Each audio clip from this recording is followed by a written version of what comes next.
জয়গুরু।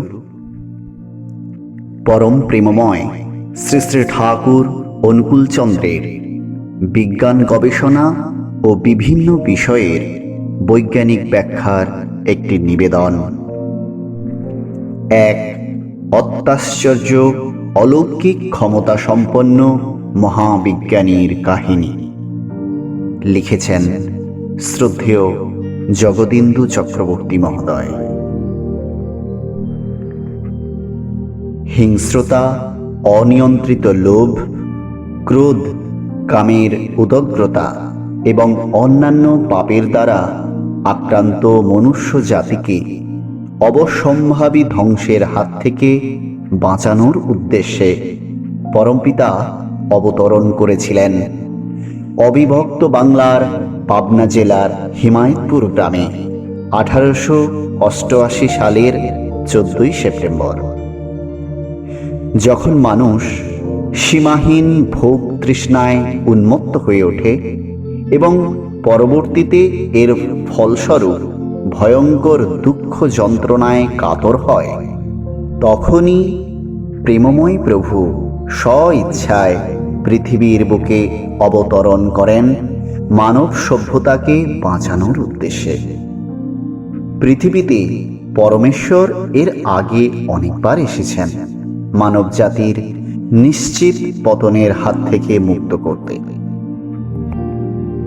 আগ্রা সৎসঙ্গের সন্ত পুরুষ বাপুজি মহারাজ Phelps notes গ্রন্থে লিখেছেন, পরমপিতা নির্মল বিশুদ্ধ চেতনার মহাসমুদ্র। তিনি নির্ভুল বিশুদ্ধ চৈতন্য পুরুষ। সৃষ্টির প্রাকলগ্নে শুধুমাত্র তাঁরই অস্তিত্ব ছিল এবং তিনি প্রেম ও পরমানন্দের উচ্ছ্বসিত স্রোতে ভাসমান ছিলেন। তিনি শুধুমাত্র নিজেকেই নিজে নিরীক্ষণ করতেন, কারণ তখন অন্য কিছুই সৃষ্টি তিনি করেননি। তখন তিনি প্রেম প্রসূত স্বর্গীয় বিশুদ্ধ পরমানন্দের সমুদ্রে নিমজ্জিত ছিলেন। তিনি যখনই সৃষ্টির তাগিদ অনুভব করলেন, তখনই তাঁর মৌজে সৃষ্টি শুরু হল। সৃষ্টির বিধান অর্থাৎ সিস্টেম, লজ অফ ইউনিভার্স তিনি প্রস্তুত করেছিলেন। সেই তাঁরই প্রস্তুত বিধান বা সিস্টেম অনুযায়ী দুনিয়া সৃষ্ট হতে লাগল এবং এখনো কত নতুন দুনিয়া সৃষ্টি হয়ে চলেছে। এ এক আশ্চর্য, স্বয়ংক্রিয় এবং স্বতঃস্ফূর্ত সৃষ্টি পদ্ধতি, প্রসেস অফ ক্রিয়েশন। সূর্য, চন্দ্র, অসংখ্য নক্ষত্র, ছায়াপথ, উদ্ভিদ জগৎ, বিচিত্র ধরনের জীবজগৎ ও মনুষ্যকুল, বিজ্ঞান, দর্শন, কাব্য, শিল্পকলা, বিভিন্ন ভাষা, সঙ্গীত, নৃত্য ইত্যাদি সমস্ত কিছু এই বিশেষ সৃষ্টি পদ্ধতি অনুযায়ী প্রেমময় প্রভুর সৃষ্টি। আর এটাই তার অপূর্ব লীলা। লীলার উচ্ছ্বাসে তিনি সর্বদা উচ্ছ্বসিত থাকেন। এই প্রেমময় লীলাময় প্রভুই হলেন শ্রী শ্রী ঠাকুর অনুকূলচন্দ্র। আমরা এখানে তার মনুষ্য জীবনের বিজ্ঞান লীলার কাহিনী বিবৃত করব। অতি শৈশবে মাত্র 9 বছর বয়সে তিনি দেশীয় পদ্ধতিতে তৈরি করেছিলেন ফাউন্টেন পেন। সেই সময় ফাউন্টেন পেনের প্রচলন হিমায়তপুরের মতো প্রত্যন্ত গ্রামে একেবারেই ছিল না। আশ্চর্যের ব্যাপার যে তিনি কোনো ফাউন্টেন পেন না দেখেই নিজের মস্তিষ্ক প্রসূত জ্ঞান দ্বারা এই পেন তৈরি করেছিলেন।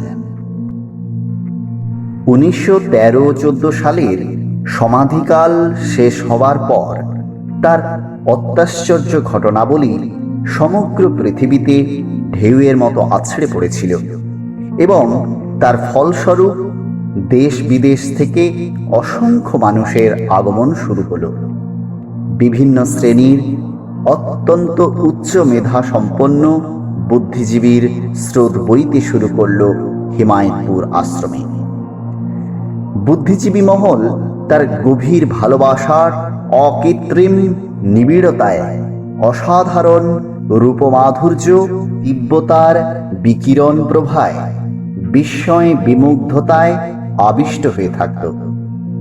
মনুষ্য সভ্যতার ইতিহাসে সে এক অসাধারণ অধ্যায়। সমাধি অবস্থায় তার শ্রীমুখ থেকে যে অত্যাশ্চর্য বাণীর নিঃসরণ ঘটত, তার বিষয়বস্তু ছিল আধ্যাত্মিকতা, বিজ্ঞান, দর্শন, শিল্পকলা, মানুষের সুস্থ ও সুস্থভাবে বেঁচে থাকার মেকানিজম, অর্থনীতি, বিশুদ্ধ রাজনীতি ইত্যাদি আরো অনেক কিছু। এছাড়াও কীর্তন আঙিনায় উপস্থিত বিভিন্ন মানুষের মনের গভীরে যে সমস্ত প্রশ্ন উত্থাপিত হতো, সেই সমস্ত প্রশ্ন মুখে তার কাছে না জানানো সত্ত্বেও তিনি তার নিজস্ব দিব্য শক্তি বলে জানতে পারতেন এবং খুব সহজভাবে মনের রাজ্যে উত্থাপিত প্রশ্নের উত্তর দিতেন। সমাধি অবস্থার এই সমস্ত রহস্যময় কর্মকাণ্ডের কথা ও সমাধিকালীন বাণী ছাপা অবস্থায় মানুষের কাছে পৌঁছনোর পর অশৈলী কাণ্ডকারখানা ঘটতে শুরু হলো। সে এক বিস্ময়কর অধ্যায়। এবার শুরু হলো আশ্রম গঠন। এই সমস্ত সংবাদ শুনে আশ্রমে এসে উপস্থিত হলেন এক ঝাঁক বিজ্ঞানীর দল।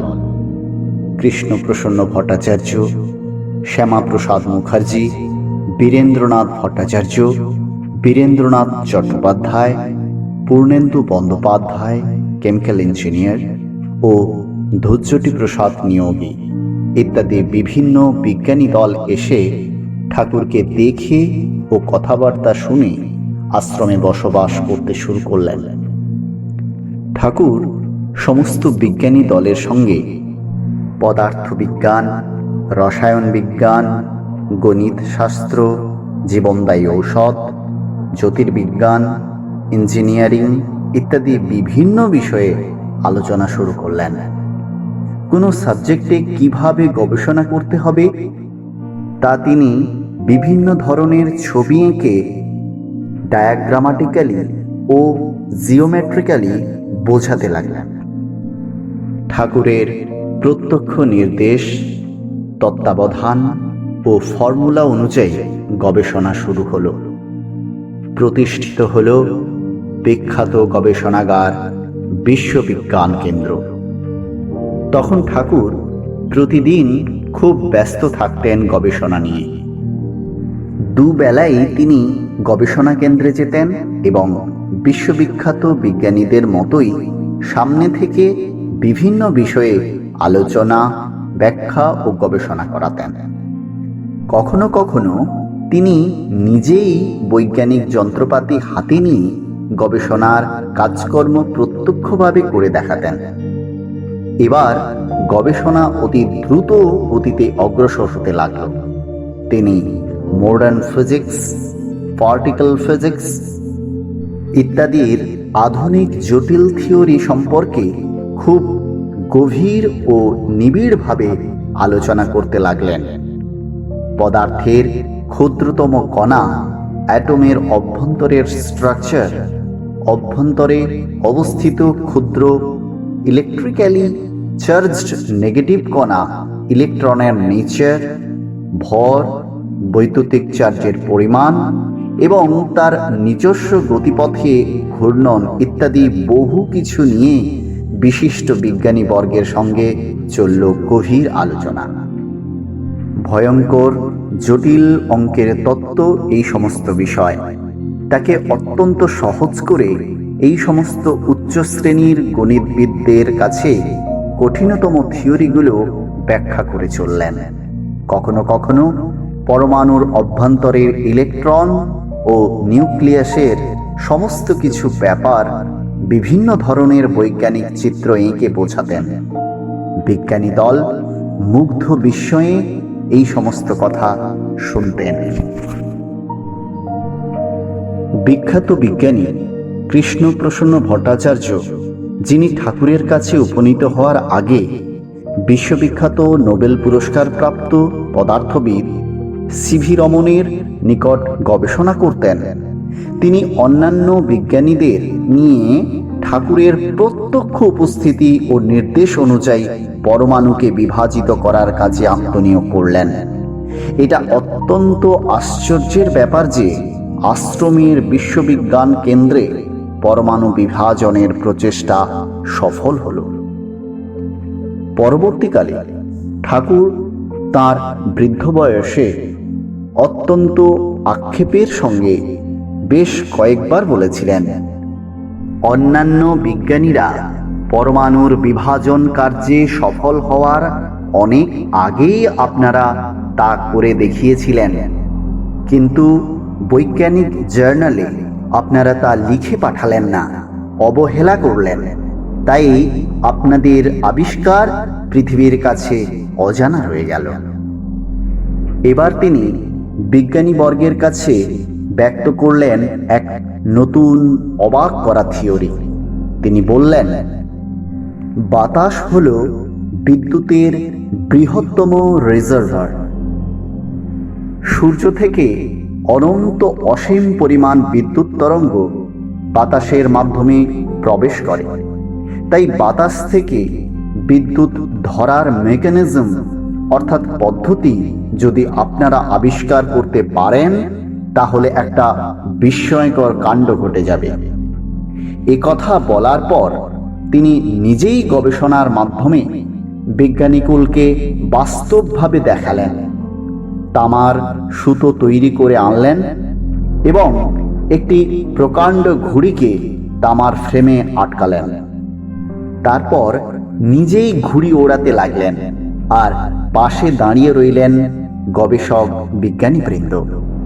ঘুড়ি যখন চোখের সীমানা ছাড়িয়ে অদৃশ্য হয়ে গেল, তখন ঠাকুর বিজ্ঞানীদের ডেকে তারের সুতোয় হাত লাগাতে বললেন। যথারীতি তারা বিদ্যুৎ তরঙ্গের উপস্থিতি টের পেলেন।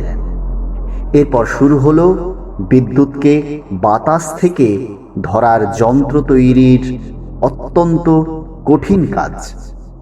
ঠাকুরের প্রদর্শিত কৌশল অনুসারে যন্ত্রটি তৈরি করার কাজ আরম্ভ হলো এবং অল্প সময়ের মধ্যেই তা সফল হলো। আলো জ্বলে উঠল আশ্রম এবং তার সন্নিকটস্থ গ্রামগুলিতে। এই প্রসঙ্গে একটি তথ্য উপস্থাপিত করা প্রয়োজন। তা হল, এই সময় একজন হাঙ্গেরিয়ান বিজ্ঞানী ডেজসোফি, তিনিও বাতাস থেকে বিদ্যুৎ তৈরির গবেষণায় প্রচেষ্টাশীল ছিলেন, যদিও তিনি তখনও পর্যন্ত সফল হয়ে উঠতে পারেননি। একদিন তিনি বিজ্ঞানীদের প্রশ্ন করলেন, আপনারা একটি গাছের বীজের সঙ্গে অন্য গাছের বীজের সংমিশ্রণ না ঘটিয়ে অন্য গাছে রূপান্তরিত করতে পারবেন? বিজ্ঞানীরা চিন্তান্বিতভাবে নিস্তব্ধ রইলেন।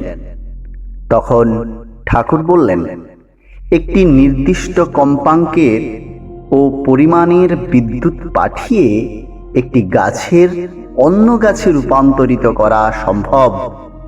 এ এক অভাবনীয় সম্পূর্ণ নতুন পদ্ধতি, যা গবেষণার মাধ্যমে সম্ভব। বর্তমানে আমরা জানতে পেরেছি যে পরমাণুর অভ্যন্তরে একটি কেন্দ্র বা নিউক্লিয়াস থাকে, যা পজিটিভ কণা প্রোটন ও নিউট্রাল কণা নিউট্রন দ্বারা গঠিত, ও এই নিউক্লিয়াসকে কেন্দ্র করে নেগেটিভ তড়িৎযুক্ত কণা ইলেকট্রন তার নিজস্ব কক্ষপথে ঘোরে। আমরা যে সময়ের আলোচনা আজ করছি, তখন কিন্তু পরমাণুর গঠন প্রক্রিয়ার এত কিছু জানা যায়নি। ঠাকুর সেই সময় বহুবার বলেছেন, নিউক্লিয়াসের প্রোটনও তার নিজের অক্ষের চারিদিকে ঘূর্ণায়মান অবস্থায় আছে। ঠাকুর এই থিওরি বিবৃত করার বহু বহু বছর পরে বর্তমানে পদার্থবিদগণ প্রোটনের নিজস্ব অক্ষের চতুর্দিকে পরিভ্রমণের কথা বলেছেন। আলবার্ট আইনস্টাইন সর্বপ্রথম চেষ্টা করেছিলেন ইউনিফাইড ফিল্ড থিওরি আবিষ্কার করার।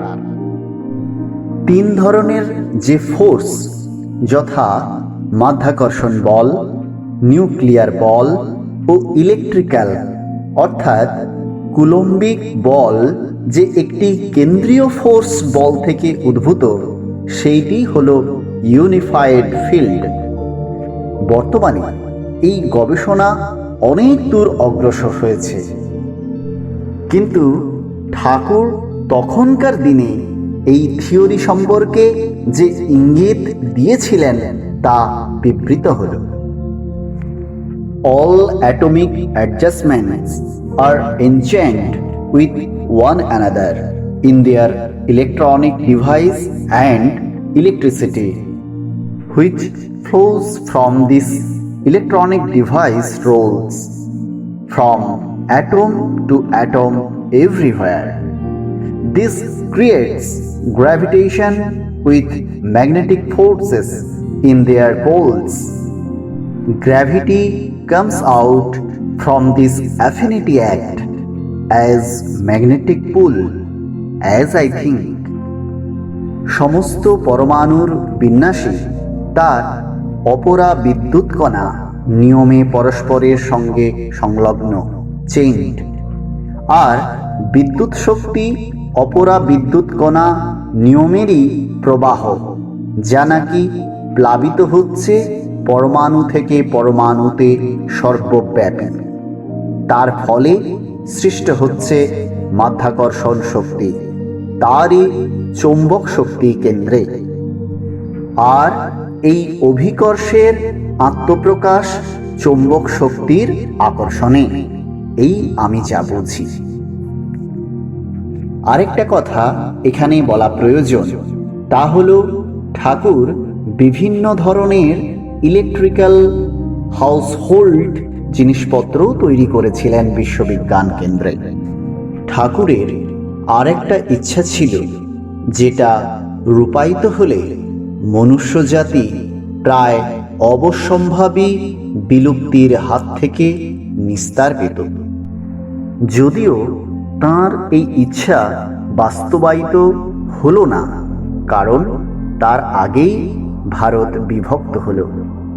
তাঁর এই মহান ইচ্ছেটি ছিল বর্ণাশ্রম নিয়ে গবেষণা করা এবং বিজ্ঞানগতভাবে তা প্রতিষ্ঠা করা ও পৃথিবীর বিখ্যাত সায়েন্টিফিক জার্নালে নিয়ম অনুযায়ী লিখিতভাবে গবেষণালব্ধ তত্ত্ব ও তথ্য প্রকাশ করা। অত্যন্ত দুঃখ ও পরিতাপের বিষয় হল, ঠাকুরের এই ইচ্ছা আজও রূপায়িত হয়নি। আর এটা যদি সম্ভব হতো, তাহলে বর্ণাশ্রম ও তাঁর প্রদর্শিত বিবাহ বিজ্ঞান সমস্ত পৃথিবী গ্রহণ করত। কত রকম ও কত ধরনের গবেষণার কার্যক্রম তিনি যে চালিয়ে যাচ্ছিলেন, তা লিপিবদ্ধ করলে একটা বিরাট ইতিহাস তৈরি হয়ে যায়। এই অলৌকিক বিস্ময় বিমুগ্ধ অজানা ইতিহাস ভবিষ্যৎ মানব সমাজের কাছে হয়ে রইল গবেষণার বিষয়বস্তু। জয় গুরু।